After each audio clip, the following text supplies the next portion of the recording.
They came out of nowhere.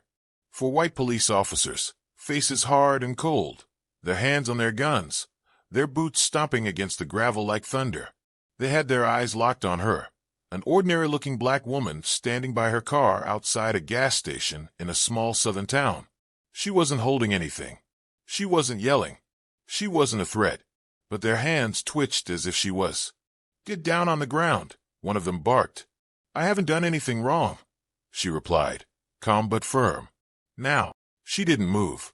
Not because she was being stubborn, but because she knew fear. She had known it since she was a girl. But this time, she also knew she wasn't alone. As the cops took one step closer, four giant dogs emerged from the back of her SUV. Two German shepherds, a Belgian Malinois, and a black Rottweiler, their eyes sharp, bodies poised like shadows trained for war. Their growls were low, rumbling, like a warning from nature itself. The officers froze. One's mouth opened, but no sound came out. Another backed up slowly, hand trembling near his holster. It was like time had stopped. Gas station customers inside peeked through windows, phones in hands. One woman whispered, "Those aren't just pets, they're trained." They were. Military trained. War tested. And now, they were defending their master. But what had led to this moment? Why were these dogs with her? And why did she look so calm, even when guns were drawn on her? It all started 1 month ago. Janelle had always kept her head down. That's what her mama taught her growing up in a Mississippi town where racism didn't hide. It smiled at you while locking the door behind you. Janelle was 29 now, and she'd done everything right. Served her country, trained dogs in the Army, came back home to take care of her younger brother, Kian, after their mom passed. After 7 years in the military, she had medals. She had scars. But most of all, she had 4 dogs who were more loyal than most humans she had ever met. Apollo, the Belgian Malinois, was her first. He had saved her from a bomb in Kabul. Then came River, Titan, and Queenie, each with their own stories, each trained in search, rescue, and protection. They weren't just animals. They were family. Janelle lived quietly on the edge of town in a modest house, surrounded by trees. The people who knew her respected her, but they were few. Most never looked beyond her brown skin and her black truck with the Army tags. She noticed the stares, the whispers, the way people locked their car doors when she walked past in a grocery store parking lot. One evening, her brother Kian ran in, panicked. "Janelle," they took Tyrell. She looked up from her laptop. "What?" They said he fit the description. The police. They slammed him on the ground outside Pop's Market. Her chest tightened. Tyrell was 16. Quiet. Barely spoke above a whisper. Did he do anything? No. He just went to buy juice. Janelle stood. She knew what came next. She'd seen it in Afghanistan. Seen it in Texas. Seen it here too. Unarmed. Accused. Beaten. Sometimes killed. She clenched her fists. "Let's go." She loaded the dogs into the back of her SUV and drove to the station. They didn't let her see Tyrell. They said he was in processing. She had to wait and wait. When they finally let him go hours later, his face was swollen. His voice shook. He didn't want to talk. That night, Janelle didn't sleep.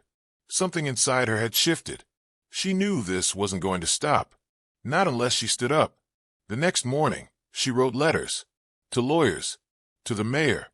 To the police chief. She filed complaints. She reached out to news reporters, though most never replied. She even uploaded a video Tyrell had secretly recorded during the arrest. It started getting traction online. But with attention came danger. One night, someone broke her window. Nothing was stolen, but a brick lay on her kitchen floor, with a note. "Keep quiet or we'll shut you up." She sat in the dark that night, the dogs around her, her hands gripping a mug of tea she couldn't bring herself to drink. River laid her head on Janelle's knee, sensing the weight in her chest. "I'm not scared," she whispered, though her voice trembled. "I face bombs. Bullets. This town will not break me." Days passed. Then one evening, she took a road trip with her dogs to clear her mind. On the way back, she stopped at a gas station. Just for a moment. That's when the police showed up. For white officers. No sirens. No reason. Just a black woman standing beside an SUV. That was enough for them. They surrounded her. Yelled. One called her a threat. Her hands were up. I'm not armed. I'm a veteran. These are my dogs. They didn't listen. But the dogs did. River stepped forward first, head low, teeth just barely showing. Then Titan moved to her left, Queenie to her right, Apollo staying behind like commander in control of the whole scene. One officer's lips trembled. What are they doing? They're waiting, Janelle said calmly. They're trained to stop any threat. He blinked. You threatening us? No, she said, holding their gaze. You are. Just then, a car pulled up with its window down. A white man leaned out. Hey, that's Sergeant Janelle Monroe. I served with her in Iraq. The tension cracked like thunder. The officers froze, unsure. Janelle didn't blink. She stood tall, calm, like she had on so many battlefields. Only this time, the war was right at home. And that was when the loudspeaker from one of the officers' radios blared. All units, stand down. Stand down. That woman is a decorated veteran. This is a mistake. But it was too late. The people at the gas station had already seen. Phones were recording. The moment was live on social media. Yet even as the officers began to slowly lower their weapons, one of them didn't. He stepped forward. His hand moved to his belt.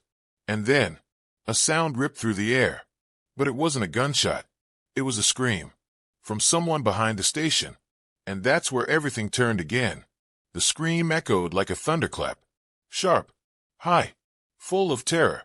Janelle's head snapped in the direction of the sound. Just behind the gas station, near the dumpster alley.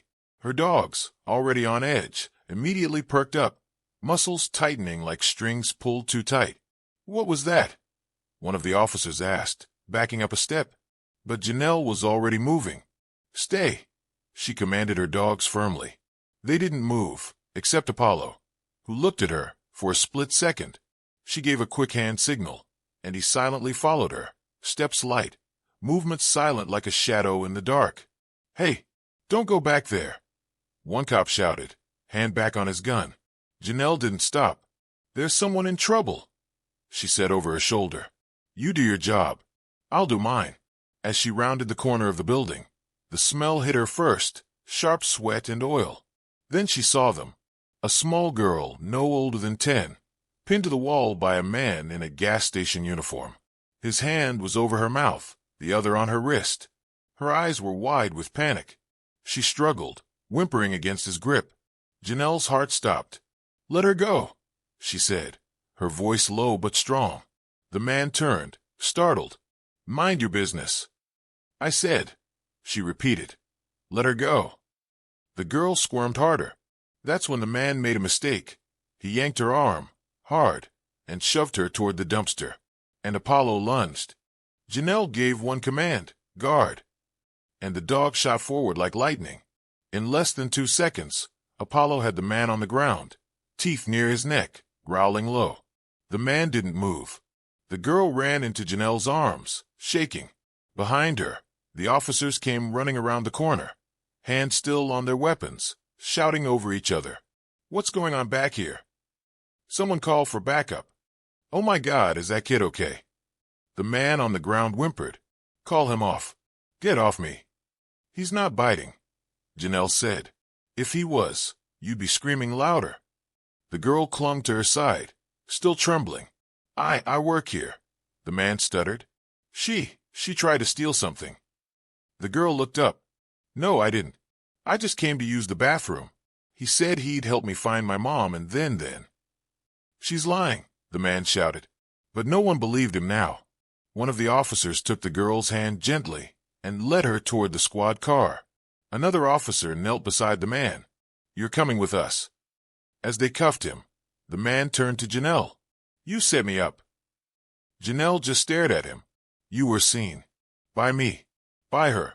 And now the cameras too. Behind them, the gas station owner had come outside, holding his phone with the live security footage. By now, a crowd had formed. People whispered, pointed, filmed, not just because of the attempted assault, but because of the woman at the center of it all, Janelle, calm and strong, standing beside her dog like she'd walked out of a movie. One woman said, "That's the same lady they tried to arrest earlier."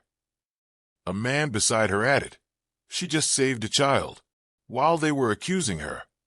Later, after the man was taken away and the girl reunited with her mother, Janelle sat on the curb beside her SUV, her hands finally shaking. Apollo leaned against her leg. The officer who had drawn on her earlier approached. He had taken off his sunglasses. His face looked different now, less like a statue, more like someone realizing they'd nearly ruined someone's life. "I didn't know who you were." "You didn't need to," Janelle replied. "You only needed to see that I wasn't a threat." He swallowed hard. "I'm sorry." She didn't say anything, just nodded slowly. Another officer added, "You saved that girl." Janelle looked up, eyes tired. "No." Apollo did. The silence between them was loud. Then someone from the crowd began clapping. Slowly, others joined. Not loud, not flashy, just steady, respectful. It wasn't the kind of applause you get for being famous. It was the kind you get for being brave. She gave a small smile. It didn't reach her eyes. That night, back at home, Janelle sat at her kitchen table. Kian sat across from her, eating cereal even though it was nearly midnight. The dogs laid on the floor nearby, still alert, still watching. "I saw the video," Kian said. "It's everywhere. You're trending." "I didn't do it to trend." "I know, but people see you now." Janelle looked out the window. The yard was quiet, lit only by the moon. "They should have seen me before. They should have seen all of us." Kian nodded. "So what now?" She looked at him, then at her dogs, then back at the laptop where the emails and messages kept pouring in. Some were support, some were threats, some were just questions. Now that the world had seen her, there was no going back. Before she could answer, the doorbell rang. She froze. So did the dogs. She stood slowly, heart pounding again. The dogs moved with her, silent and ready. She looked through the peephole. No one was there. She opened the door slowly, cautiously. There was an envelope on the step. She picked it up, hands slightly trembling. Inside was a single piece of paper, typed, black ink on white. It read, "We're watching. Stay out of our way." She closed the door and leaned against it. Her phone buzzed in her pocket. A new message. No number. Just one line. "Your dogs won't save you next time." And at that moment, outside the house, a single howl echoed through the woods. Low, long, warning. Janelle didn't sleep that night, and she wasn't sure she would again. Janelle sat at the edge of her bed, her fingers pressed tightly around the note in her hand. "We're watching. Stay out of our way." The words echoed in her mind like a drumbeat. Her room was silent except for the soft breathing of her dogs around her. They were always near, one at the foot of the bed, one by the door, the other stationed at windows like quiet sentinels. Kian knocked gently before peeking in. "You good?" She didn't answer right away. She just stared at the note. He stepped in, rubbing his eyes. What did it say? She passed it to him. His face twisted as he read it. "Someone left this at the door?" Janelle nodded. "And someone messaged me right after. No name. No number. Just this." She handed him her phone. The message was still there. "Your dogs won't save you next time." Kian's jaw clenched. "We need to call the police." "They won't care," she said flatly. "Then let me call that lawyer you talked to." "I already did. He's coming tomorrow morning." Kian sat beside her, quiet for a moment. "Why are people like this?" Janelle exhaled slowly. "Because people who live in fear often want others to be afraid too. And when we're not, they panic." Just then, Apollo lifted his head and growled, low and deep. Queenie stood up, tail stiff. "What is it?" Kian whispered. Janelle didn't move. Her eyes flicked to the window. Shadows outside. She got up, crept to the front door, and peered out the peephole. At first, nothing. Then she saw it. A dark figure walking away. Not fast. Not slow. Just enough to be seen. She opened the door quickly, dogs at her side. "Stay," she commanded again. They froze, except Apollo, who stepped forward once. She pointed.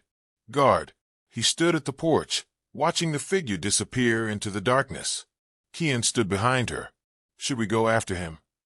No, she said. We wait till morning. And in the morning, everything changed. By sunrise, there were already 2 news vans parked on the street in front of their house. The video from the gas station had exploded overnight.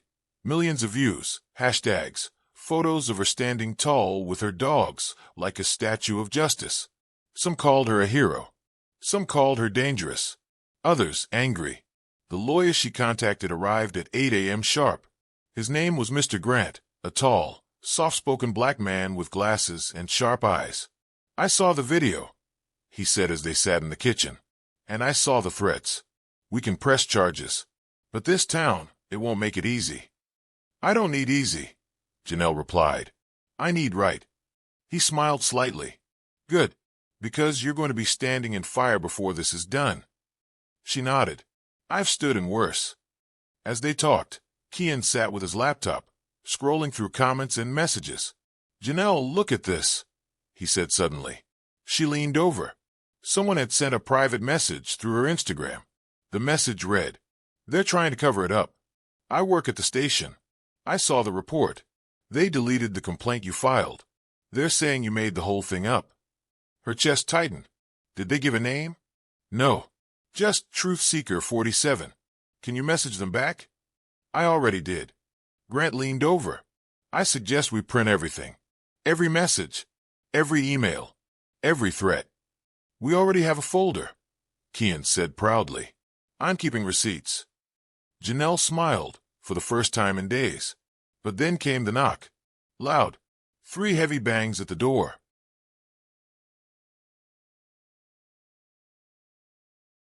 The dogs jumped up at once. River barked once, sharp warning. Janelle walked calmly to the door. Who is it? Police. She opened slowly. It wasn't just one. 4 officers stood on the porch. Not the same ones from before. Their faces were blank. Their hands rested near their belts. One, the tallest, spoke first. We received a complaint. About your dogs. Said they attacked someone in public. That's a lie, Janelle said. You can check the videos. That's why we're here, he replied. We need to take them in for evaluation. Her face went cold. You're not touching my dogs. It's protocol, the second officer added. They're classified as dangerous animals. They're military trained, she snapped. They have more discipline than most people. We're not here to argue. Step aside. Janelle didn't move. Apollo stood beside her like a statue of muscle and fire. Do you have a warrant? Her lawyer asked, stepping into view.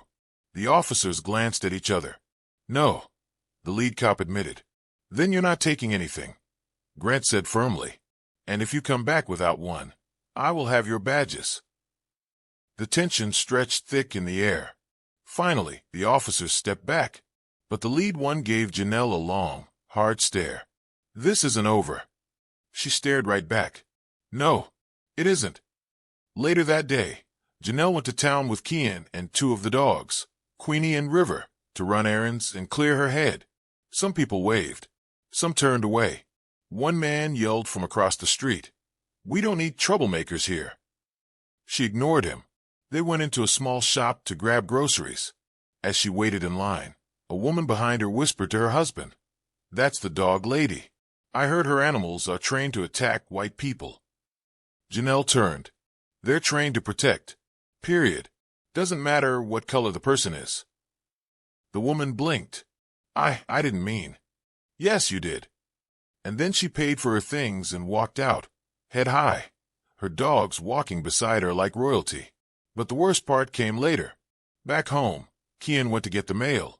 He came back inside holding something in his hand. A photo of their house, taken from the woods. On the back were 5 words. You're not safe anymore. Janelle stood frozen. Queenie began growling again. Someone's watching the house, Kian whispered. She took the photo from his hand, turned it over again and again, as if the paper might tell her more if she just looked hard enough. And then, like a jolt of lightning, her phone rang. Unknown number. She answered. The voice was slow. Mail. Cold. We know where your brother goes to school. Call off your dogs, or we'll handle it our way. Click. Janelle stood there, blood rushing through her ears. Everything around her blurred. Her dog stood, tense, waiting. Kian watched her, fear creeping into his eyes. And in that moment, she realized. This wasn't just about her anymore. It was war. And the first shot had just been fired. Janelle's hand tightened around her phone until her knuckles turned white. The silence that followed the call wasn't peaceful. It was loud, pressing, full of invisible noise. The kind that makes your chest feel like it's caving in. Kian stood across from her, his face pale.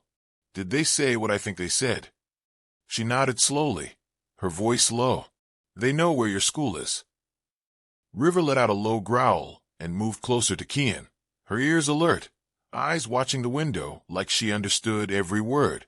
We need to report this, Kian said, his voice trembling slightly. We will, but not just to the local police. We're going higher. She grabbed her laptop, pulled up a file she had saved months ago, National Civil Rights Protection Hotline, and started typing out an email with every detail from the past few days. She attached screenshots, photos of the threats, the messages, even the voicemail she had just recorded from the call. Grant stood beside her, reading over her shoulder. This is good, he said. They'll take this seriously. But it might take time. Janelle looked up. Time is the one thing we don't have. She closed the laptop and looked at Kian. You're not going to school tomorrow. But I have a... No, she said, her voice stern. This isn't a debate. I'm keeping you home until we know it's safe. Kian didn't argue. He just nodded, eyes wide with the kind of fear a teenage boy shouldn't have to know. That night, Janelle stayed awake. She kept the lights off and sat near the front window with Queenie at her side, a cup of coffee untouched in her hands. The house was quiet, too quiet. Suddenly, a flash of movement outside caught her eye. She stood up quickly, heart hammering in her chest. She moved to the door silently and opened it just a crack. River followed behind her. A small red light blinked across the street. Camera? She squinted. Then snap. A loud pop sounded, like something breaking in the woods. River growled fiercely. Janelle stepped outside onto the porch slowly. Hello. No answer. Then from the shadows came a voice, mocking and cold. You gonna send your dogs after us, soldier girl? Janelle turned toward the voice but saw nothing, just trees and shadows. You think you're some kind of hero. You're nothing. Just another angry black woman with dogs. We'll put him down if we have to. Her hands clenched. Come closer, she said quietly, almost a whisper. No one did. Then, a rock came flying out of the darkness and smashed the porch light. Glass rained down. The dogs barked violently. Kian came rushing from inside. Janelle! Get back, she shouted. Apollo ran out and stood beside her. Whoever you are, she called out, her voice rising now. I'm not scared of cowards who hide in the dark. I've walked through war zones. This is child's play. The silence after that was thick and heavy. But the voice came again, closer this time. We'll see how tough you are when the law ain't there to protect you. Then running footsteps, branches snapping, a car door slamming in the distance, tires screeching, and they were gone. Janelle stood there for several long minutes before finally stepping back inside. She was shaking now. Her hands, her chest, everything. But she wouldn't let it show. Not in front of Kian. Not in front of her dogs. She locked the door. She bolted it. Then she turned to Kian and pulled him into a hug. I promise, she whispered. I'll keep you safe. The next morning brought no peace. In fact, it brought something worse. A letter taped to the windshield of her SUV. Black marker. Sloppy handwriting. All uppercase. You think you're safe because you have dogs. But dogs die too. Below the words, the printed photo of Queenie, taken from outside the house. Janelle couldn't breathe for a moment. She knelt slowly and picked it up, her eyes scanning every line, every pixel. The photo had been taken the night before. You could tell from the porch light that had been broken. Kian, get inside. Lock the doors. What happened? Now, he obeyed, quickly disappearing into the house. Janelle took a picture of the note and photo, then called Grant. He arrived in 10 minutes. "We need to take this to the FBI now," she said. "These people are not playing games. They're watching my house, my animals, my family." Grant took the items, scanned them carefully. "We'll go today." But they didn't get the chance. Not before the next strike. While she and Grant were reviewing the photos, a black SUV pulled up in front of the house. Janelle's dog started barking immediately. 3 men in plain clothes got out. They didn't say who they were. They didn't knock. They just walked up the driveway like they owned the place. Grant stepped outside first. "Can I help you?" "We're here to talk to Ms. Monroe. She's not speaking to anyone without a warrant or proper ID." The man smirked. "We're not the police. We're just concerned citizens." "Then back off," Janelle said from the door. The man took a slow step forward. "You're stirring up things that don't need stirring." Janelle narrowed her eyes. "And you're trespassing. You're the one who turned a routine police check into a national circus." It wasn't routine. It was racial profiling. It was violence waiting to happen. He stepped closer. "You've got people angry, lady. Good people. People who want peace." "You don't want peace," she said, stepping outside now. "You want silence." He laughed softly. "Same thing." That was when Titan pushed the door open behind her. He didn't bark, didn't growl. He just stared at the man with eyes that said, "One more step, and it's over." The man hesitated. "So you're threatening me now?" "No," Janelle said coldly. "Titan is." The man blinked, and for the first time, stepped back.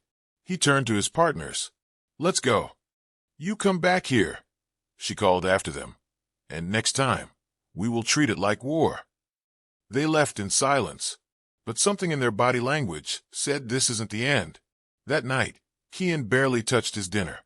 "Do you think they'll try to hurt the dogs?" "I think they'll try anything to scare us," Janelle said. "But that's why we have to be 3 steps ahead." She checked every window, every lock. She set up motion sensors around the house. She placed Apollo in her room, River in Kian's, Titan and Queenie by the doors. Every dog wore their combat vest.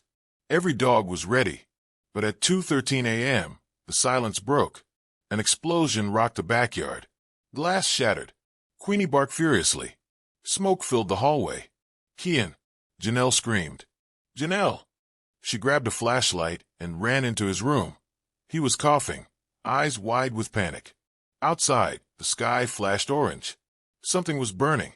Janelle pushed open the back door and saw it. Her shed, on fire, and spray painted on the wall. "Sit down or burn with them." Then came the second explosion. Louder, closer, inside the house. And everything went black. The world tilted. The wall screamed. The floor cracked under the weight of fire and fear. Smoke rushed in like a wave, swallowing the hallway in seconds. The second explosion had come from the kitchen. Janelle was sure of it.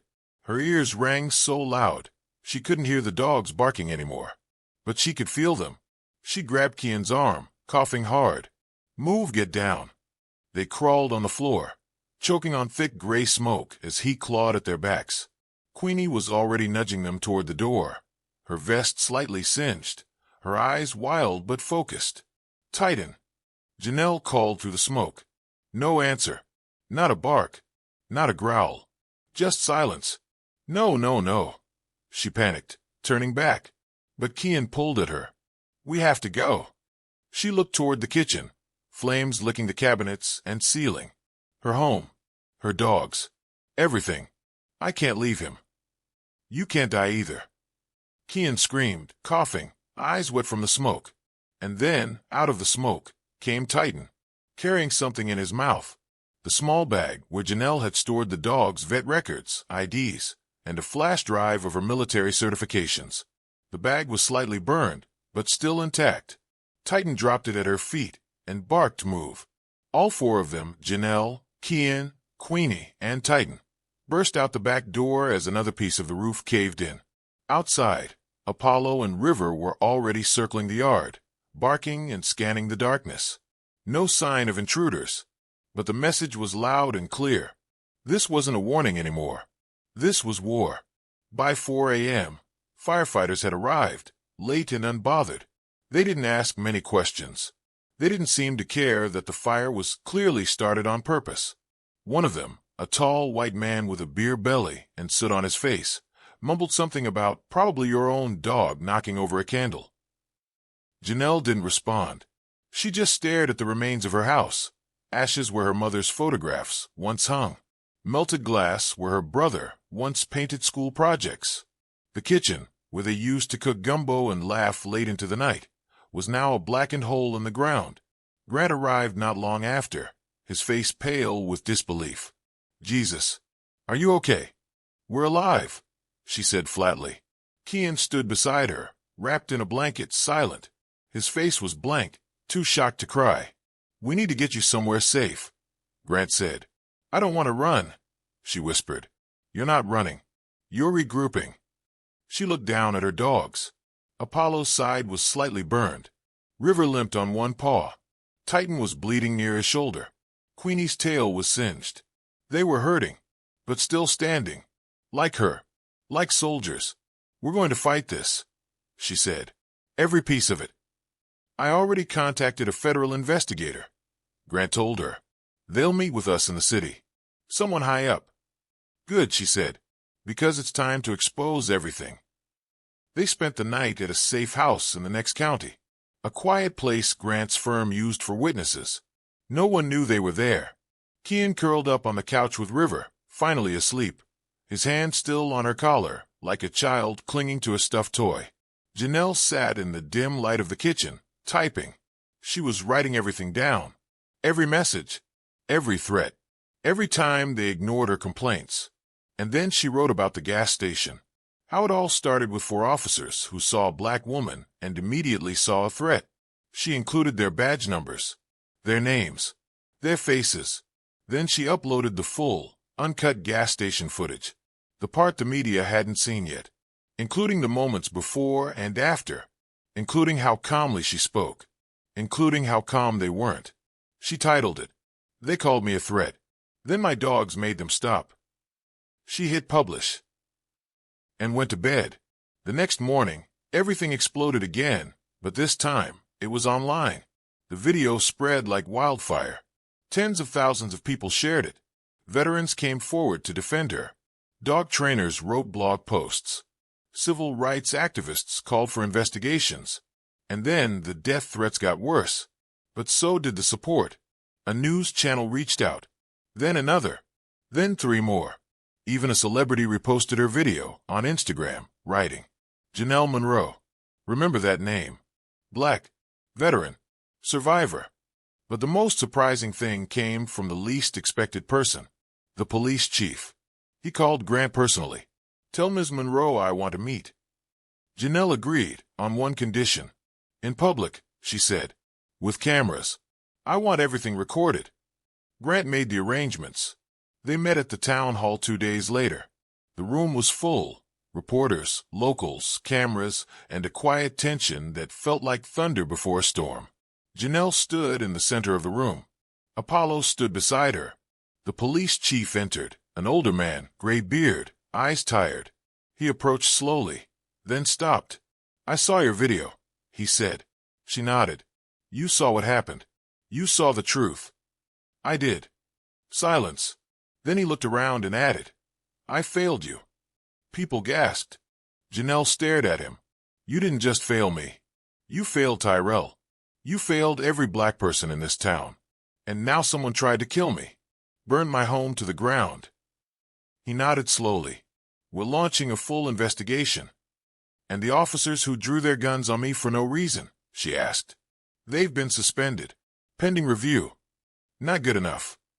"I agree," the chief said, "which is why I'm resigning." The room exploded into murmurs and gasps. "I let this culture grow," he added. "I won't pretend I didn't." Janelle didn't speak right away. She just looked at him, long and hard, then turned to the crowd. "Racism isn't just about slurs," she said. "It's about silence. It's about fear. And when you surround someone because of the color of their skin, you don't just fail them. You fail your badge, your oath, your humanity." Apollo let out a soft bark. like he agreed, and the cameras kept rolling. But as she walked out of the hall with Grant and Kian, a phone buzzed in her pocket. Another message. No name. No number. Just one line. You think you've won, but we've only just begun.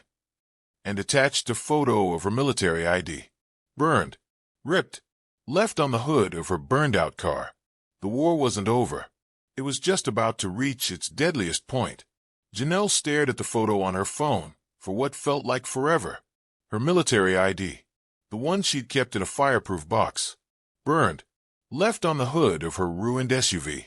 Whoever was behind this, whoever they were, they had access. They had nerve. They were watching closely, and they wanted her to know it. She handed the phone to Grant without a word. His face darkened as he saw the image. They're escalating. This isn't just harassment anymore, she said, voice low and steady. This is a declaration. Kian sat nearby on the couch, hugging a pillow. He hadn't said much all morning. He'd barely touched breakfast. Even River, normally full of energy, lay at his feet quietly, resting her head on his lap. We need federal protection, Janelle continued. Now, before someone ends up dead. I already sent a second report to the Justice Department, Grant said, and I have a friend in Homeland Security. He's calling me back today. Janelle stood and looked around the safe house, this temporary shelter that already felt like a prison. I want to find out who they are. I want to look them in the eye, and I want them to see I'm not afraid. Grant gave a tight smile. That's brave. No, she said. That's survival. That evening, the wind was sharp and dry. The dogs were restless. Apollo paced the hallway. Queenie sat by the window for hours, unmoving. Titan had a cut on his paw from the fire, but he still insisted on doing his nightly patrols through the house. Janelle let him. They all felt it. A storm was coming. At 8:43 p.m., Grant got the call. He stepped outside to take it, but Janelle followed. She needed to know. When he hung up, his face was unreadable. That was my contact at Homeland Security. And they ran the threats. The number that sent the messages. The ones with the photos. It's connected to a group. Janelle's stomach sank. What kind of group? An underground militia, he said. White supremacists. They go by the name Black Thorn. Small but dangerous. They target black veterans, activists, people who speak up. And the police? Grant nodded slowly. There's overlap. Some members of Black Thorn are former law enforcement, maybe even current. Janelle turned away, shaking her head. I knew it. I could feel it. They're not just trying to scare you. They're trying to silence you, erase you. But why me? She asked. Grant looked at her. Because you didn't bow. Because your dogs made them freeze. Because you embarrassed them. You're everything they hate. A strong black woman with power, with pride, with proof. She stood there in the cold wind, letting that truth settle deep in her bones. What do we do now? She finally asked. Grant looked at her. You fight back. But smart. Legal. Loud. We hit them where they're weakest. Exposure. Exactly. She nodded. Then let's make noise. The next day, Janelle posted again. A video. Short, sharp, and powerful. Her face was calm, her voice steady. Behind her stood Apollo and River, both wearing their military vests. She looked directly into the camera and said, I served my country. I protected people who didn't even know my name.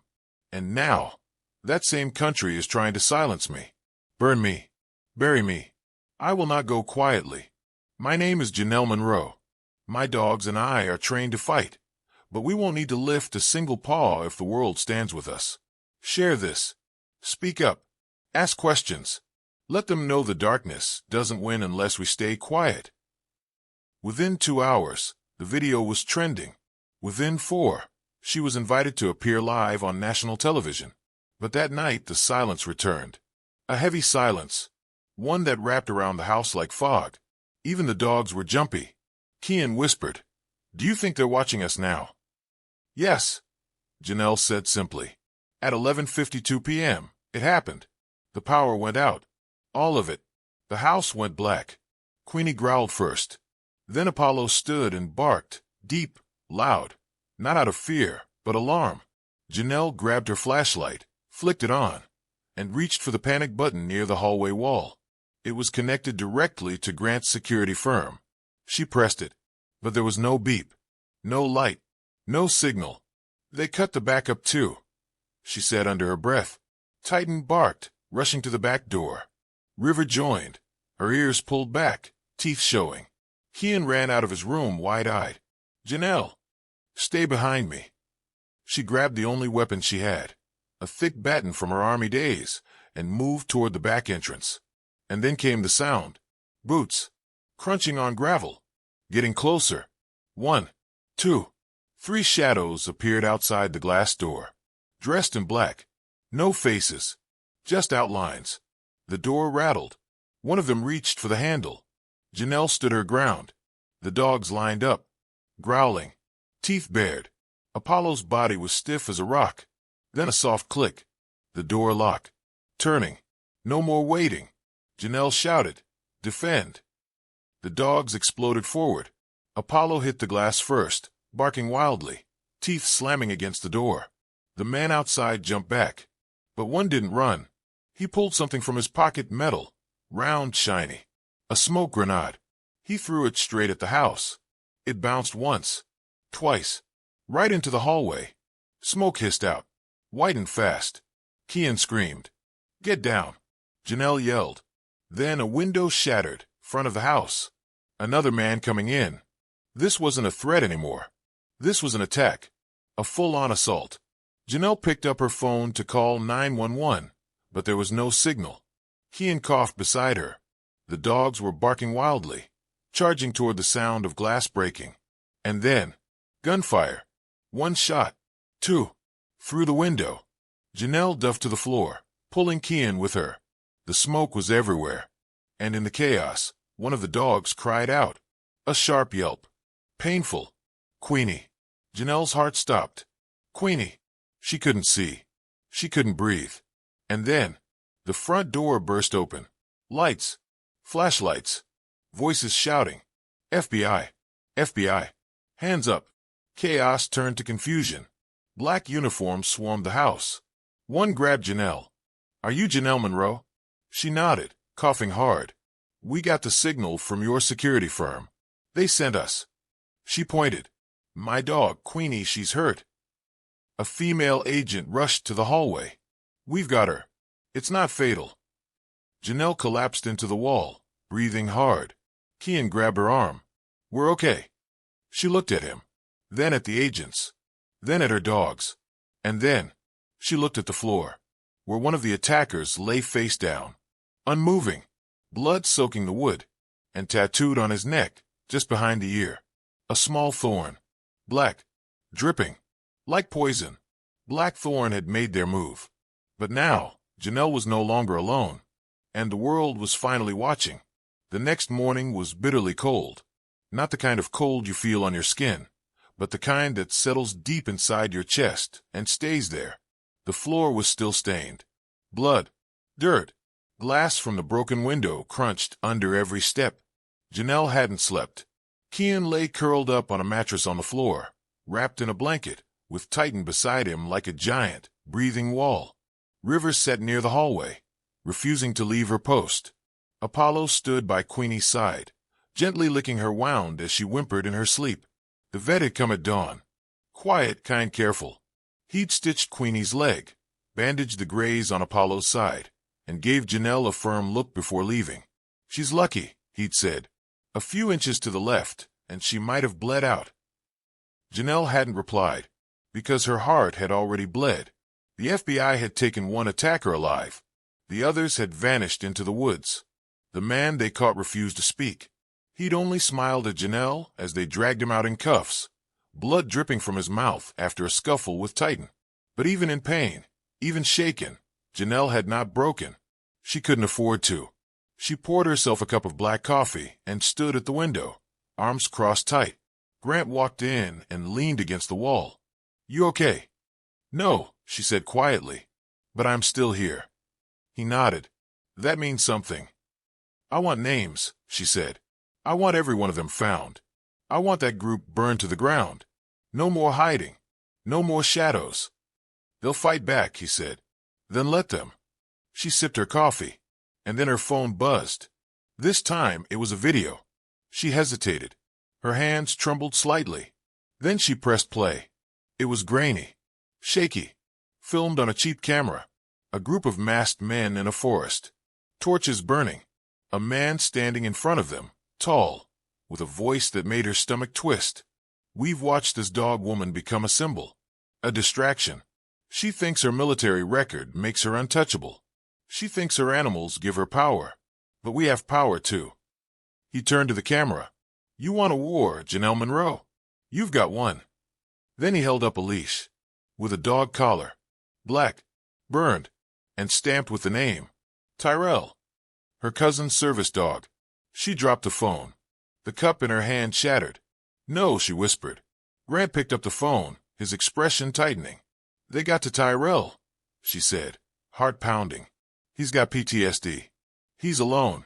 He has a dog. Had a dog. We don't know what this means yet. It means they found him, she snapped. It means they hurt him, maybe worse. They want me to break. They're threatening the people I love. Kian stirred behind her. What's going on? She wiped her face quickly. Nothing, baby. Go back to sleep. But she knew sleep wouldn't come anymore. Not now.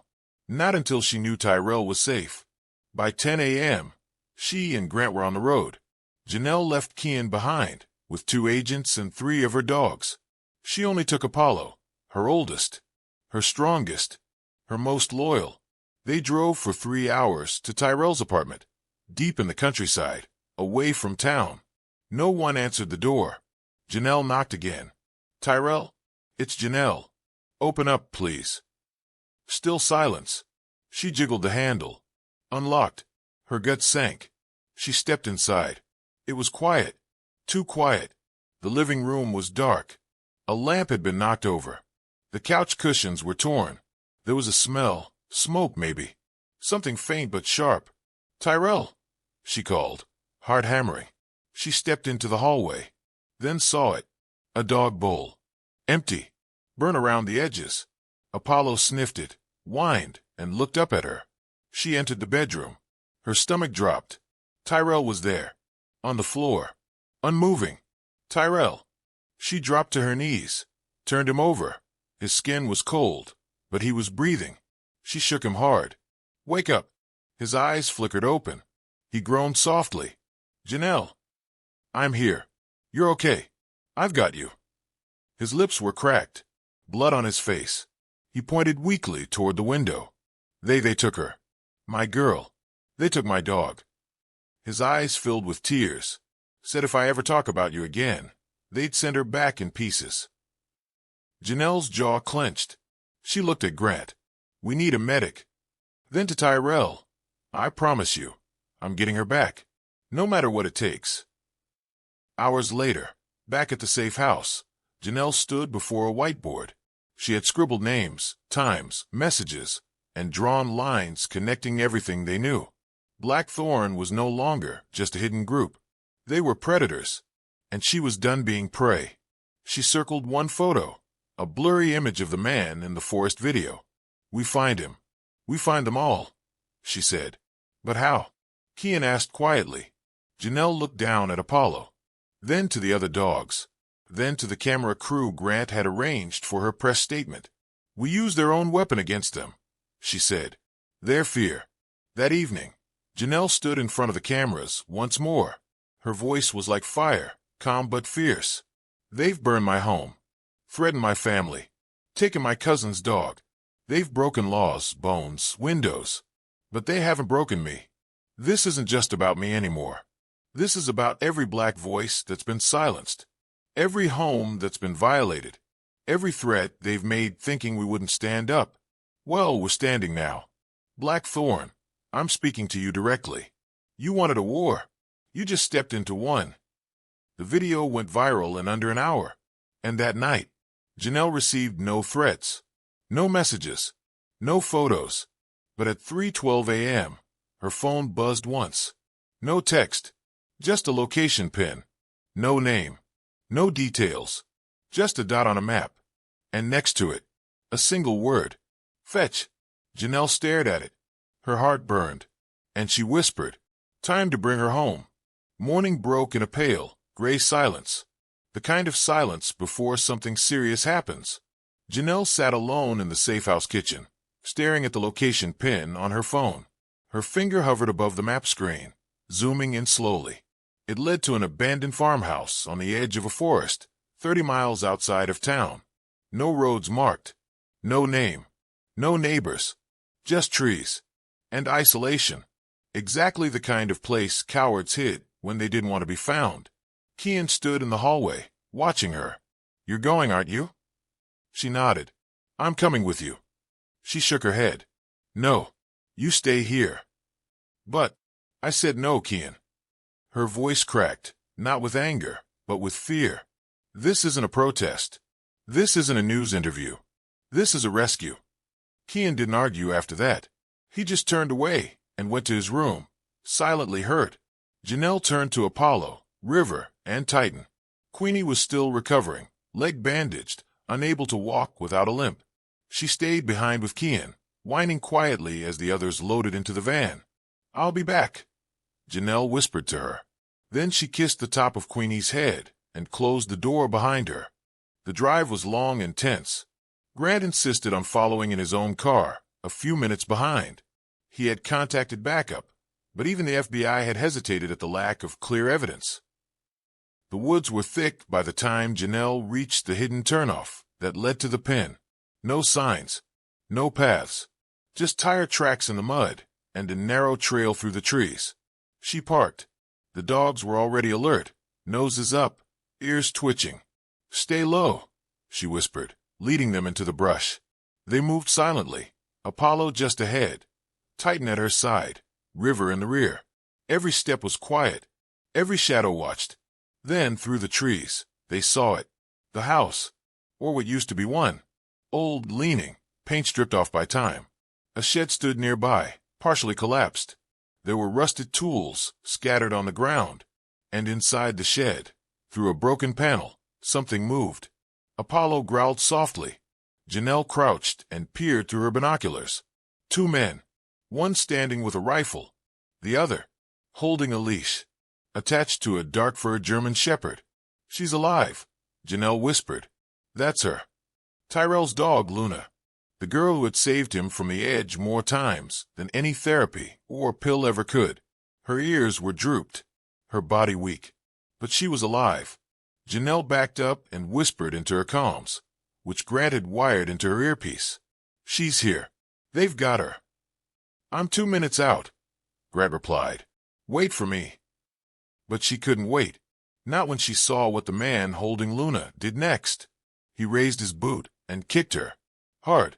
Luna whimpered, crumpling to the ground. Janelle's heart exploded with rage.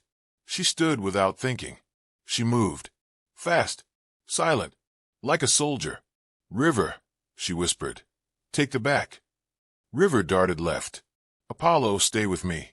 Titan, circle and flank." The dog split.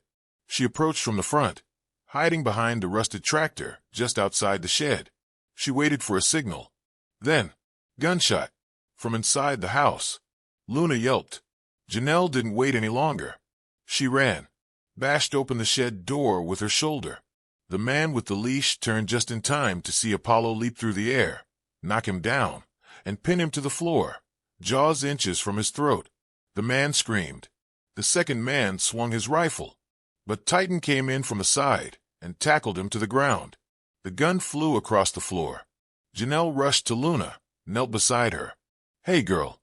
Hey, you're okay now." Luna lifted her head weakly. Janelle clipped off the dirty leash and replaced it with a fresh one she brought from home. "You're going home." The door behind her creaked. A third man. She hadn't seen him before. He held a shotgun, aimed straight at her. "Shoot V, come here, girl." Janelle froze. The dogs turned, ready to lunge, but they were too far. The man's finger curled around the trigger. Then, bang, he fell, shot clean through the shoulder. Grant stood behind him, gun raised, eyes wide. "I told you to wait." Janelle blinked, panting hard. River rushed in behind him, teeth bared, ready for more. "We have to move," Janelle said. "They'll have more coming." She picked up Luna, who whimpered but licked her face. "You're safe now," Janelle whispered, over and over, like a promise. They ran back to the car, dogs in tow. Gunshots rang behind them, more men arriving, but Grant fired warning shots as they drove off, fast and hard, tires kicking up mud. They didn't stop until they reached the edge of the highway. Only then did Janelle exhale. She turned to Luna in the back seat, wrapped in a blanket. "Let's get you home." That night, Tyrell wept as he held Luna in his arms. Janelle stood nearby, bruised, burned, but calm. Kian ran into her arms, hugging her tight. "I thought you weren't coming back." "I always come back," she whispered. Later, after everyone had gone to bed, she sat in the hallway with Apollo. The house was dark, quiet, but her phone buzzed again. No message, just a video. She clicked it. It was a security camera feed from her destroyed home, dated 3 days ago. And in it, a man stood in her living room, staring directly into the lens. No mask, no fear. He held up a sign. "You've won your little battles, but war has many names." And behind him, on the floor, was another dog collar. Not Luna's, not Queenie's, not anyone she recognized. But her blood ran cold when she read the name on it. Kian. Her eyes widened. Her breath caught. Apollo stood up beside her, tense. And she whispered into the quiet, "They're coming for my brother." And this time, she wasn't going to wait. Janelle couldn't breathe. She clutched the phone like it might slip from her hands and vanish, but the name was still there, etched onto the collar in thick, black letters. Kian. She zoomed in, praying it was a mistake. But it wasn't. The collar was small, clearly made for a dog, but the message was about him. Her little brother. Her baby boy. She stood up so fast the chair behind her tipped over. Apollo jumped, barking once. River and Titan came running. The dogs didn't bark for attention. They barked because they sensed it. Danger. A shift in the air. Something coming. Janelle ran to Kian's room, flung the door open. He was sleeping on the floor, with Queenie curled around him like a shield. She watched the door open, lifting her head slowly. "Kian," Janelle whispered urgently, kneeling beside him. "Wake up." His eyes fluttered open. "Wah. Get up. Get dressed. Now." He sat up quickly, seeing the look on her face. "What happened?" "No questions. Just move." Within minutes, they were out of the house, into the car. Grant met them outside, still barefoot, holding a phone to his ear. "Already called security," he said. "I'll stay behind with the agents. Go where it's safe." "Where's safe anymore?" Janelle whispered. Grant didn't have an answer. So she drove. Fast. Without stopping. Without thinking. Just breathing. Barely. They arrived at a secure federal shelter outside the city. A dull concrete building with no signs, no windows on the lower floor, and 2 armed guards at the gate.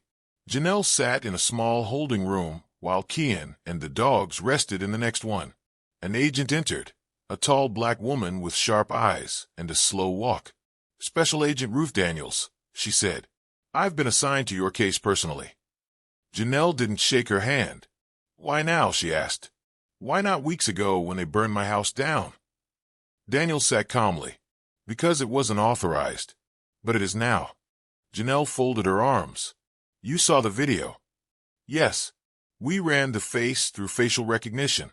The man in your living room is Marcus Dane, ex-cop, dishonorably discharged, tied to 3 hate crimes and 3 unproven murders." "Tied but never caught." Daniels nodded grimly. "Every witness ended up dead." Janelle felt her fists tighten. "He's leading Blackthorn?" she asked. Daniels didn't answer right away. Instead, she reached into her briefcase and pulled out a thick folder. She slid it across the table. Janelle opened it. There were photos, faces she recognized. The officers who surrounded her at the gas station. The man who kicked Luna. The one who aimed a gun at her. And in the center, Marcus Dane. "The Blackthorn militia isn't just hiding in the woods," Daniels said. "They've been inside the system. Police, military, security companies, judges. Janelle stared at the file, her stomach in knots. You said Kian is their next target. Daniels nodded. Because he's your weakness. And you are theirs. That night, Janelle sat by Kian's side, watching him sleep again. Her phone buzzed once more. This time it was a link. A live stream. No message attached. She hesitated, then clicked it. Her heart nearly stopped. A camera showed a dark room, dimly lit by a single flickering bulb. In the center, a cage. And inside it, a dog. But not just any dog. Her fourth, Nova. The one she had trained years ago, but rehomed with a friend when her mother passed away. Nova was older now, gray around the nose, legs shaking, but she was alive. And now she was bait. A figure stepped into the frame. Marcus Dane. Unmasked again. He knelt beside the cage and smiled into the camera. Hello again, Janelle. He leaned in close. You think you've won because you saved Luna. Because the feds finally answered your calls. But we're always one step ahead. You're playing checkers. We're playing war. He turned to Nova, petted her head. She's a good girl. I can see why you loved her. Janelle's hands trembled. Her jaw clenched so tight it hurt. Marcus looked back at the camera. You want her back? Then come get her. Then the screen cut to black. Janelle called Daniels immediately. We traced the stream. Already tried. Proxy masked through 10 countries. He's good. Then I'll find him. Daniels shook her head. You can't just go charging in again, Janelle. You've made too much noise. They're watching you. I want them to watch me, she snapped. I want them to know I'm coming. Daniels studied her a moment. You were military. You know what happens when you go rogue. I'm not going rogue, Janelle said. I'm going home. The next day, Janelle called in every favor she had. Military friends, animal trainers, veterans, old handlers from her K-9 unit. She even contacted a journalist who specialized in underground hate groups. Each time, she shared the story. Each time, more people joined her cause. By sunset, she had 10 people ready to help her track Nova's signal. They scoured the dark web. They hunted phone pings. And finally, they found a clue. An address. A location. A farm. Another one. 2 states away. Janelle didn't hesitate. She packed a bag. She kissed Kian's forehead. You're not coming this time, she whispered. You stay here. Stay safe. I need you alive. I want you alive too, Kian whispered back, his voice small. Please don't go alone. I'm never alone, she said, then looked down at her side, where Apollo stood, Titan beside him, River behind. 3 shadows, 3 warriors. Trained, loyal, and ready. She nodded once. Let's bring Nova home. The drive was long, but quiet. Janelle barely spoke. Her mind was a storm. The sun had set by the time she pulled onto the long dirt road that led to the second farmhouse. Lights off. No cars. No noise. Except a generator humming. She parked far from the house, stepped out, and released the dogs. Quiet, she whispered. No sound unless I say. The dogs spread out like trained soldiers, disappearing into the dark. She approached the side of the house. Her heartbeat was thunder in her chest. Then movement. A man stepped out the back door. He lit a cigarette. And just as he turned, River struck. Silent. Precise. He hit the ground before he could scream. Janelle moved fast, past the door, through the hall, into the back room. And there, Nova, in the cage, shaking, eyes wide.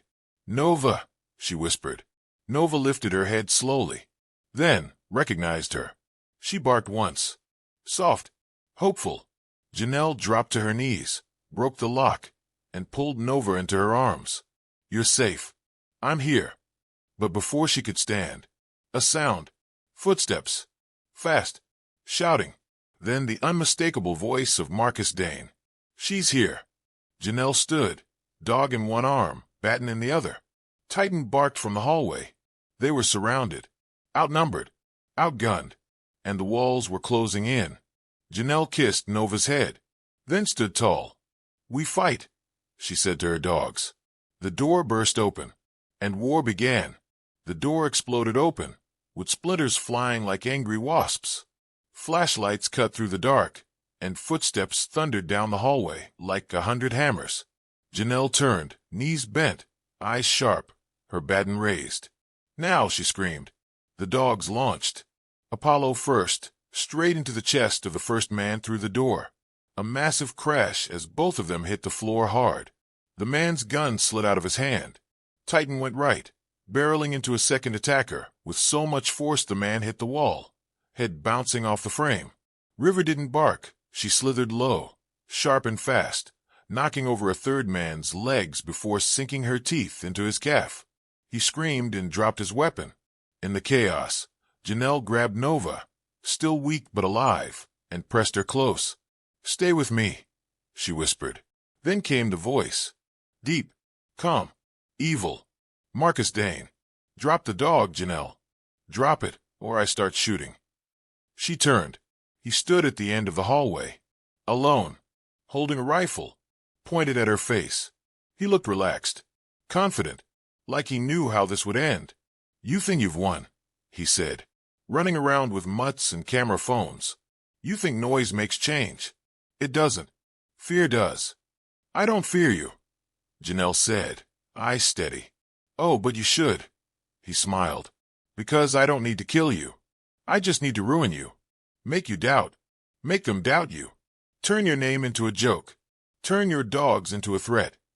He took a step closer. "You made people believe you were special, Janelle.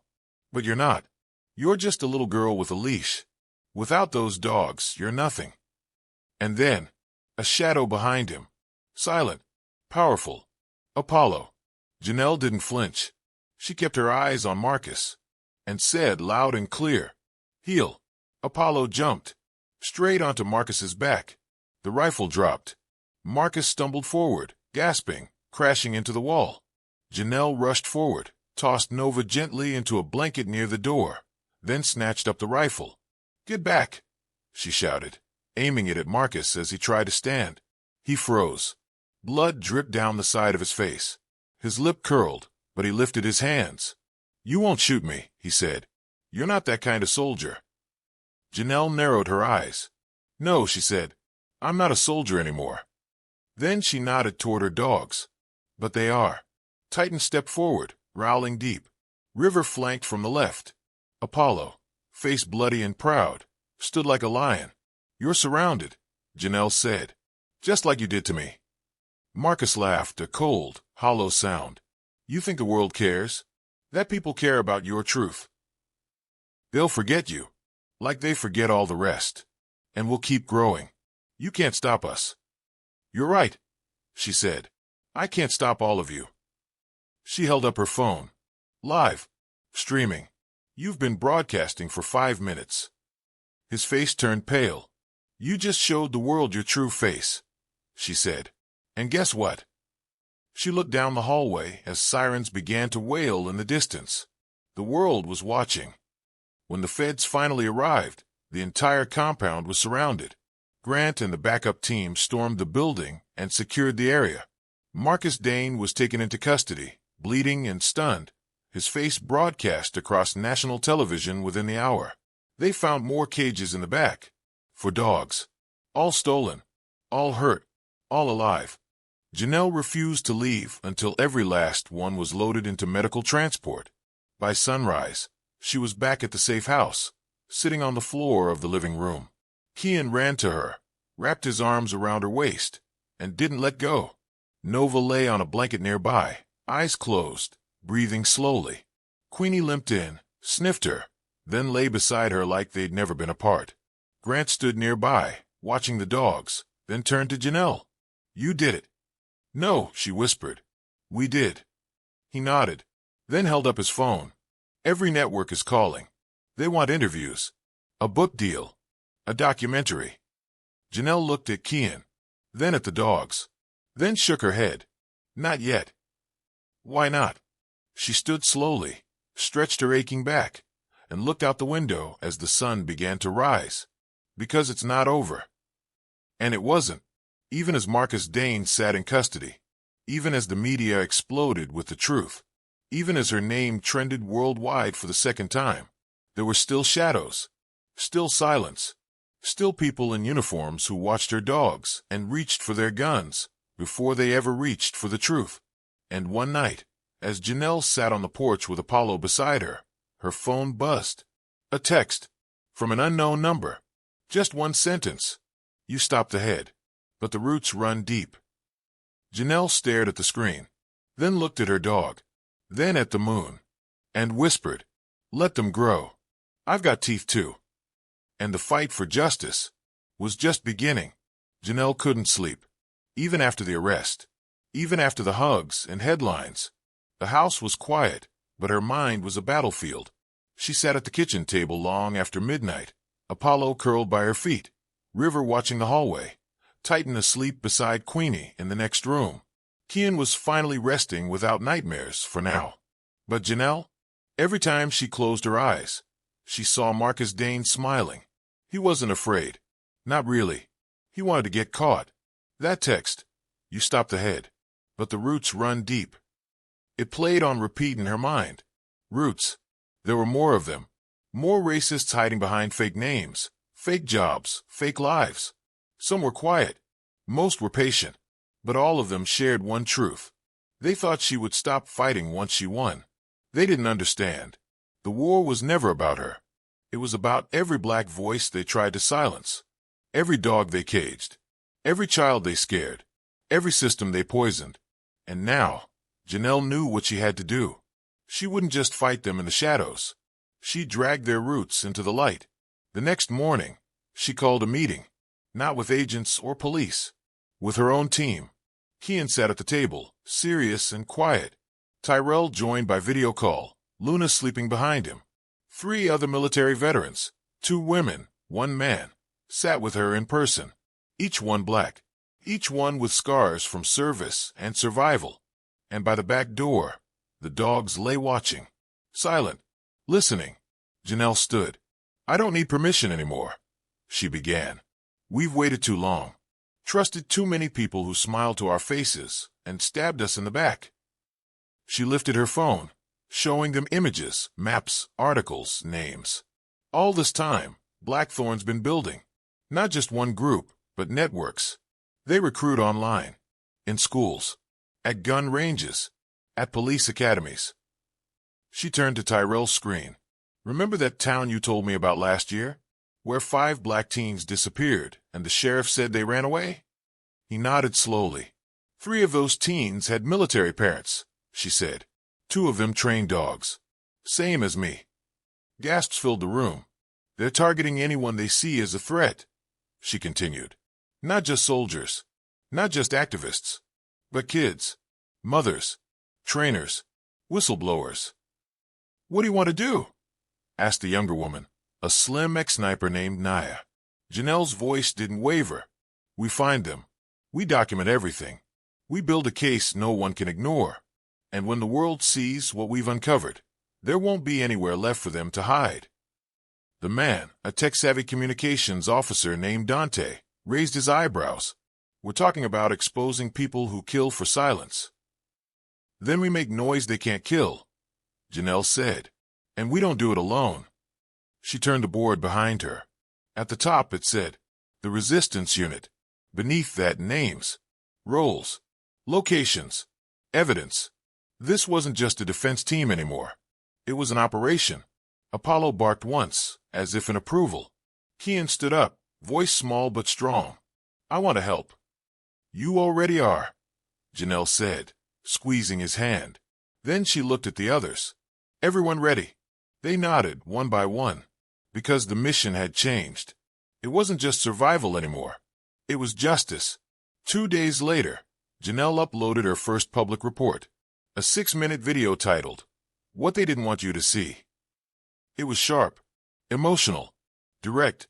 She showed faces, blurred for now. She shared dates, incidents, inconsistencies. She told the world how a group of soldiers-turned-vigilantes had quietly uncovered links between small-town officials and extremist online forums. She didn't name Blackthorn directly. Not yet. But she promised more was coming. And at the end of the video, She looked straight into the camera. I'm not afraid anymore. I have my dogs. I have my people. And now, I have your attention. If anything happens to me, this doesn't stop. We don't stop. They've been hiding under our noses for years. But now we know where they are. And we're coming. The video hit 1 million views in 24 hours. News outlets picked it up. Some believed her. Some mocked her. But they all noticed. And that night, her email inbox exploded with messages, tips, photos, screenshots, whistleblowers, teachers, officers, even children, people who had seen something, but were too scared to speak. Not anymore. Janelle had cracked something open, but she hadn't expected what came next. At 3:47 a.m., Kian woke up screaming. Janelle ran into his room, heart racing, baton in hand. Kian, he sat upright, shaking. A man in the window. She looked. Nothing there. No broken glass. No footprints. But his face, he was terrified. I think I saw Marcus, he whispered. But his face was wrong. Janelle froze. A cold chill ran down her back. Marcus Dane was in federal custody. There was no way he could be outside that window. Unless. She pulled her phone. Opened her text messages. Nothing new. But then, she checked her camera system feed. And in the still image from an outside porch camera, just 10 minutes before Kian's scream, a blurry figure. Tall. Face hidden. But unmistakably familiar. Not Marcus. His brother. Thomas Dane. A former K-9 officer. Dishonorably discharged after his police dog died in his care. Unaccounted for. Until now. And in his hand, another collar. White. Brand new. With Kian's name still stitched across it. Janelle's blood turned to ice. She turned to Kian, held him close, whispered, "They're not done with us." Then turned to her dogs, to her team, to her truth, and said, "Then we're not done either." The next battle had begun, and this time it was personal. The sun rose behind heavy clouds, casting a gray shadow over everything. Janelle stood on the roof of the safe house, scanning the tree line with binoculars. Her fingers were tight around them. Her heart beat steady, but her mind raced. Thomas Dane. Another Dane. She'd thought Marcus was the worst of them. But Thomas was different. He wasn't loud. He didn't leave obvious footprints. He didn't need to. He worked in silence. Janelle had read his files all night. Ex-police. Former K-9 handler. Brilliant tracker. But what sent chills down her spine was the last line in his report. Dog was found deceased. Handler showed no emotion. Claimed the dog had become weak. Weak. That word made her stomach twist. To Thomas, animals and people were only as good as their usefulness. And now, he had stepped into her world and brought a collar with Kian's name on it. Inside the safe house, Kian didn't eat much breakfast. He just stared at the front door. "You think he's still out there?" he asked quietly. Janelle nodded. "Yes." Kian didn't speak for a moment. Then, "Will he try to hurt me?" Janelle leaned forward, took his hand, and looked into his eyes. "I won't let him. Promise. I swear." Apollo stood beside her. Tall, watchful, unblinking. He seemed to understand every word. Later that day, Janelle met with the team. Tyrell was there in person now, limping but stronger. Luna stayed close to his side, still bruised but healing. Dante had hacked into several private security camera networks in the area. He'd pulled footage from the night before. One clip made everyone freeze. From a bank's camera across the street, a man in a hoodie standing by a light pole. At first, he looked like any other late-night walker, until he whistled. A high-pitched tone. 3 short notes. A train command. And from the shadows, a dog emerged. Tall, thin, scarred. One red eye, one black. It walked beside the man, without hesitation. No leash, no sound, just silent loyalty. Dante swallowed hard. He's trained a new one. Janelle stared at the screen. That's not just a dog. Naya frowned. What do you mean? That's a weapon. That evening, Janelle gave a press update. She didn't mention Thomas directly, didn't show the collar, but her message was clear. There are still people out there who want us to be afraid. People who think they can hunt us quietly, from the shadows. But I have news for you. Our eyes are open now. And we're watching you. You want to play wolf in the woods? Then meet the pack. She cut the stream short. No need to say more. The world would read between the lines. Later that night, Kian lay on the couch watching cartoons, while Queenie snored at his feet. He had started to laugh again, just a little. Janelle smiled from the hallway. Then her phone buzzed. Unknown number. A video. No words. Just a timestamp. She pressed play. It was security cam footage, grainy, green-eerie. It showed a dog kennel. Someone had broken in. The dogs inside barked wildly. One by one, the cameras cut out. Static. Until only one feed remained. It showed the back exit. A tall man walking away. Beside him, the red-eyed dog. And in his hand, a leash. Dragging something behind him. Janelle squinted. Her heart sank. It wasn't a dog on the leash. It was a sign. Cardboard. Painted in red. Scrawled in messy letters. Next time we take the boy. She gasped. Ran to Kian. Pulled him into her arms. The dogs rose instantly, alert. The house was locked. Guarded. Armed. But that didn't matter anymore. This wasn't just a war against hate. It was personal revenge. They weren't trying to scare her anymore. They were trying to break her. And she wouldn't let them. She turned to the team in the next room. I want him found. Tonight. Naya nodded. Already started running thermal drones. If he's within 10 miles, we'll see him. I don't want a drone. Janelle growled. I want him. 30 minutes later, Naya picked up heat signals near the woods behind the safe house. 4 figures. 1 dog. One unusually large. Janelle knew that shape. Titan had the same outline. This one darker. Leaner. Hungrier. We move now, she said. She loaded her team into the SUV. Apollo. River. Titan. Even Luna, still sore, growled softly. They were ready. They reached the woods in under 10 minutes. No headlights. No talking. No fear. Just purpose. Janelle stepped out, baton on her hip, flashlight low. I know you're out here, she shouted. The woods echoed back. Then a laugh. Dry. Slow. It came from the trees. You're brave, Janelle, the voice said. Just like Marcus said you'd be. She raised her light. It landed on him. Thomas Dane. Pale. Scarred. Smiling. He stepped into the clearing. Beside him. That thing. The red-eyed dog. Janelle froze. Every dog she owned stood still, alert, but uncertain. The red-eyed dog didn't bark. Didn't growl. It just stared. Then Thomas whispered a single word. Attack. The dog bolted. Straight at Janelle. Like lightning. Like death. Janelle shouted, River. And the fight began. River launched forward like a bullet. Low, fast, unstoppable. The red-eyed dog, lean, vicious, eyes glowing in the night, was already halfway to Janelle. Its mouth wide, fangs flashing like tiny knives. The forest went still. Then impact. River slammed into the beast midair. Both dogs tumbled across the clearing in a blur of snarls, growls, and snapping teeth. Janelle didn't breathe.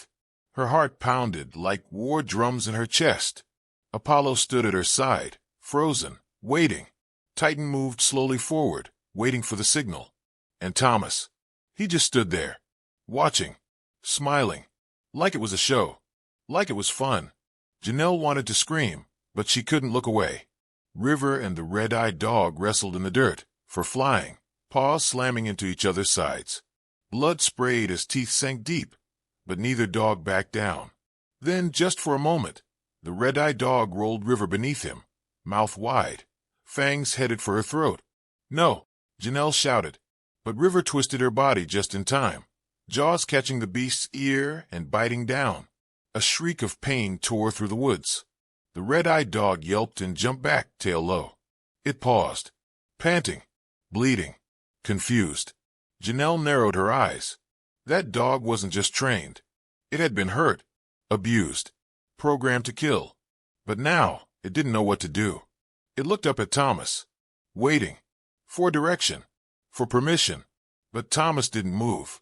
He didn't say a word. He just stared, like it wasn't his problem anymore. That moment of silence was all Janelle needed. She stepped forward, voice clear, strong, steady. "Hey," she called to the dog. It turned to her.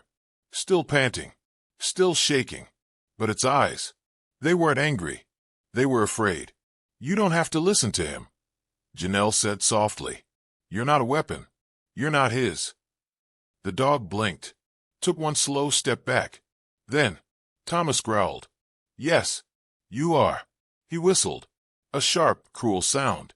The red-eyed dog whimpered, then lunged. Straight at Janelle. But it never made it. Apollo moved. Faster than anyone had seen him move in months. He threw himself into the air and collided with the beast. They hit the ground hard, mud flying, paws tangled, teeth flashing. This time, there was no hesitation. Apollo was older, but stronger, calmer, smarter. He fought not to kill, but to end it. And in less than 30 seconds, it was over. The red-eyed dog fell to the ground, chest heaving, bleeding, defeated, not dead, but done. It didn't rise again. It just lay there, shaking, whining, afraid. Apollo stood over it, not biting, just watching, as if to say, "You've done enough."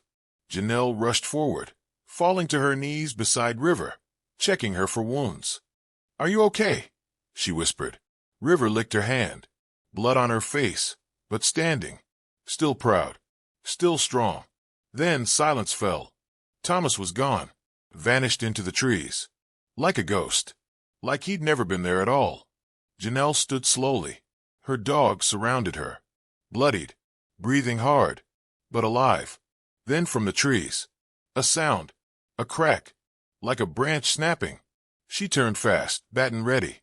Nothing. Another crack. Then a voice. "You thought this was over?" "Thomas." Somewhere above. Hidden. Watching. "You thought I'd fight you like my brother? I don't play fair." Janelle raised her flashlight, scanning the trees. "Come out." But nothing moved. Only wind. Leaves shifting. And then, a fire. A small one. Near the back of the clearing. Flames licking up from a bundle of cloth. Something burning. Janelle ran to it. Pulled the fabric apart. Inside. Photos. Burning. Of her. Kian. Tyrell. The dogs. And pinned to the center, a single unburned note. "If I can't break you, I'll break what you protect." Janelle's breath caught. The dogs closed in around her. Something was wrong. She turned back toward the SUV, where Kian was waiting with Grant. And in that moment, a boom. A flash of orange lit the sky. The sound shattered the trees. Janelle screamed. "Kian!" She ran, heart slamming in her chest like a drum of death. The fire grew behind her. The forest lit up in smoke. Sirens screamed from the distance. But nothing was louder than her own heartbeat. She burst from the woods, into the open, and saw it. The SUV. On fire. Tires melted. Windows shattered. No sign of Kian. No sign of Grant. Janelle fell to her knees. "No. No. No." Then, a groan. From the grass nearby. She looked. Grant. Burned. Alive. But barely. She crawled to him. "Where is he?" she gasped. "Where's Kian?" Grant opened his mouth. Coughed smoke. Then whispered. "They took him." Janelle felt her world collapse. Not again. Not him. Not her brother. But the truth was written all around her, in flames, blood, and broken glass. Thomas had made his move. He didn't want to fight. He wanted her destroyed. And now he had the one thing that could break her. Kian. The dogs gathered close. Janelle rose slowly, hands shaking, eyes blazing with fury. "No more running," she whispered. "We find him. We end this. Tonight." The hunt for Kian had begun. And this time, Janelle wasn't playing defense. Rain poured like the sky itself was crying. But Janelle didn't feel the cold. Didn't flinch from the water, soaking through her clothes. Didn't pause as the mud clung to her boots. She stood over the smoking remains of the SUV. Grant was being lifted into an ambulance, wrapped in silver blankets, whispering Kian's name over and over like a broken prayer. Her team was silent. The dogs sat soaked but alert, waiting for their next command. River had a fresh gash over her eye. Apollo limped on his right leg. Titan's shoulder bled from glass shards. But none of them wanted rest. They wanted justice. And so did she. Naya stepped beside her, soaked and wide-eyed. I have the satellite team scanning roads from this location. If they moved him in a car, we'll find the route. Dante emerged from the woods with a laptop in his arms, rain dripping from the brim of his hat. I tapped into traffic cams up to 50 miles out. There's one that caught something. He opened the screen. It showed a black van speeding down a back road, no plates, tinted windows. A brief, flickering shape in the back. Small. Slumped. Kian. Janelle's knees buckled, just for a moment. Tyrell caught her by the arm. He's alive, he said gently. We're gonna get him. Janelle nodded, but her eyes were no longer soft. They were steel. They tracked the van north. It led them to the edge of the next state, to a place called Hollow Bend, a near-abandoned mining town deep in the hills. Locals whispered of strange sounds in the woods. Men in uniforms who didn't work for the government. And dogs, stray, wild-eyed, with scars on their sides. Janelle's van rolled into the outskirts of the town, just before dawn. The buildings were hollow, rotted. The fog was thick and low. And in the distance, the faint sound of barking. Not like pets. Not like guards. Like prisoners. Crying out from steel and cages. I know this place, she whispered. It's where they trained the dogs Marcus stole. They parked the van behind an old service station. Her team began prepping gear, non-lethal weapons, tranquilizer darts, sound grenades, and head cams. No loud shootouts. Not this time. Too much risk for Kian. Too much risk for the dogs. We're in and out, she said. Get Kian. Get the evidence. Get every dog that's still alive. And we burn this place off the map. Dante turned, face grim. What if Thomas is waiting for you? I want him to be. They entered through the woods. No guards at the fences. Too easy. Which meant a trap. But they kept going. River went ahead, weaving through the dark. Apollo and Titan flanked Janelle. Naya covered the rear with Tyrell and Luna. Dante coordinated cameras and audio from a portable screen strapped to his chest. They moved through the main gate. Silence. Not even birds.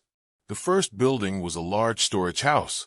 Inside were rows of empty kennels. Muzzles. Shock collars. Chains. All used. All filthy. On the walls were scratched names. Names of dogs. Some Janelle recognized. Some she didn't. Some crossed out. She swallowed hard. And kept moving. Then they heard it. A cry. Soft. Scared. From the far building. Janelle froze. That's him. She sprinted. The team followed. They reached the door and found it chained. Naya cut through the lock with bolt cutters. Inside, a small room. Metal walls. One flickering light bulb. And in the corner, Kian, tied to a chair. Blindfolded, but breathing. Kian. Janelle dropped to her knees. He jerked awake, trembling. Jay, I'm here, she whispered, ripping the blindfold off. I'm here, baby. You're safe now. He burst into tears. She held him tight. But then, a sound behind them. Slow clapping. They all turned. And there, standing in the doorway, drenched in shadow, Thomas Dane, dressed in dark gray. Scar across his cheek. The red-eyed dog at his heel. He smiled. Took you long enough. Janelle stood slowly, placing Kian behind her. You really think this ends with you? She said. I know it doesn't, Thomas replied. That's the beauty of it. Even if you stop me, there will always be more. He whistled once. Sharp. Commanding. The red-eyed dog bared its teeth, ready to pounce. Titan stepped forward, growling. And before Thomas could give the order, flashbang. Naya threw it into the room. Boom. Light exploded. Noise shattered their ears. Thomas stumbled back, shielding his eyes. Janelle grabbed Kian and ran. The team moved fast, covering her exit, keeping the red-eyed dog at bay. But Thomas wasn't done. He pulled a pistol from his coat, fired once. Bang! The bullet grazed Dante's shoulder. He went down hard. Blood. screams. The dogs barked wildly. Janelle turned around, heart in her throat. "Get Kian out," she yelled. Tyrell grabbed him and pulled him into cover. But Janelle ran back, toward Thomas, toward the fight. She tackled him from the side, knocking the gun from his hand. They crashed into a metal table. He was strong, too strong. He punched her hard across the jaw. Blood filled her mouth. She kicked him in the chest. He stumbled back. "Why do you even care?" he spat. "Why fight for people who will never thank you? For dogs that can't talk? For a world that's already broken?" Janelle wiped the blood from her lip and stared him down. "Because I don't need thanks," she said. "I need justice." Then River jumped straight onto Thomas's back. He screamed, swatting, falling. The red-eyed dog leapt forward to help him, but Apollo tackled it mid-air again. They slammed into a wall. Titan joined the fight, helping River pin Thomas to the floor. And Janelle, she picked up the gun, aimed it at Thomas's face. Hand steady, breathing calm. "I could end this here," she said, "but I want you to live. To watch the world see who you are. To rot in a cell like an animal." Thomas didn't smile this time, didn't speak, didn't blink. He knew he'd lost. The dogs held him down. And Janelle, she stood tall. Backup arrived minutes later. Thomas was arrested. His files were taken. All the footage, all the names, all the proof. The cages were opened. 16 dogs were rescued. Some too weak to stand, some too scared to bark. But they were alive and free. Kian sat in the van, wrapped in a blanket, holding Janelle's hand tight. "You didn't stop," he whispered. "You came for me." "Always," she said, kissing his head. "Will they come back?" he asked. Janelle looked out at the burning compound, at the dogs in recovery, at the faces of her team, bruised, bleeding, but smiling. She took a deep breath. "They'll try," she said, "but now we're ready."